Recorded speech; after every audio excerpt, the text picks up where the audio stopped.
में एक प्रसंग आता है भक्तमाल में। अंगद जी नाम के महाभागवत हुए। पहले वो बिल्कुल भक्ति विहीन थे।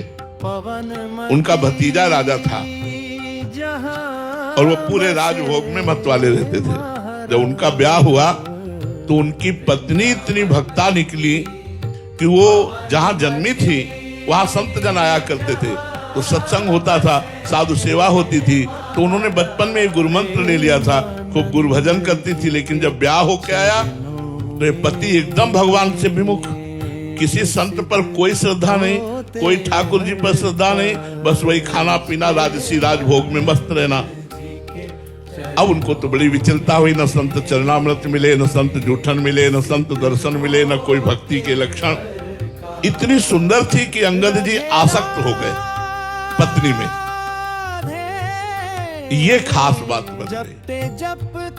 एक दिन उनकी पत्नी के मन में आया कि गुरु जी के वहां तो प्राय दर्शन होते थे, यहाँ गुरु जी को बुलाएं और उनका स्वागत करें, और उनको जब भोजन पवाएंगे तो उनका जूठन भी मिलेगा, और हमारे यहाँ आएंगे तो चरण धोएंगे तो चरणामृत भी एकत्रित हो जाएगा, तो रोज चरणामृत पीने को मिलेगा।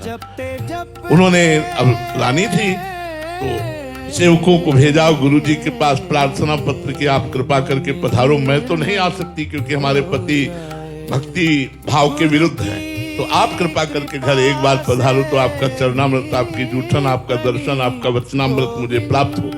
संत बड़े दयार्द होते हैं, वो आ गए, वो चरणामृत उतारी और गुरु जी के चरण दबा रहे थे, पास में बैठे। इतने में वो अंगद जी आ गए। अंगद जी ने देखा बाबा जी और रानी हमारी चरण दबा रहे, क्या क्या ना बोल गए, मतलब बहुत ही बुरा बोल गए। अब संत तो मान अपमान से ऊपर होते हैं।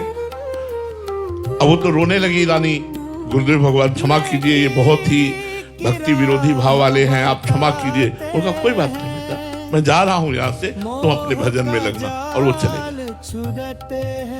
अंगद जी को देखकर उनकी पत्नी ने कहा कि तुमने हमारे गुरु का अपमान किया। मैं आपसे तो कुछ नहीं कह सकती क्योंकि आप हमारे पति हो, लेकिन आज से नियम लेती हूं, मैं पानी भी नहीं पीऊंगी, तुमसे संभाषण भी नहीं करूंगी, अपने प्राण त्यागूंगी। बस जाकर एकांत कमरे में हो गए।